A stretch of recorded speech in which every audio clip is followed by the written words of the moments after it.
Hello, আমি Manisha. Welcome to my fat loss series day 3।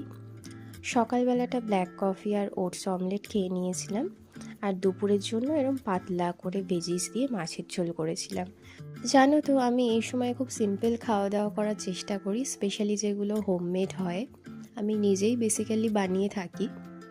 শুধু বাইরের খাবার দাবার অ্যাভয়েড করা আর সুগার আইটেম অ্যাভয়েড করলেই কাজ হয়ে যায়।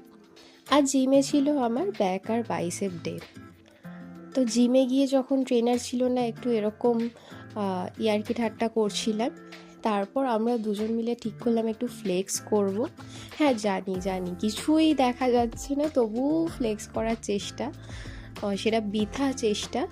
সেদিনকে পুরো 9:30টার কাছাকাছি বেজে গেছিলো, 3.5 ঘন্টা মতো।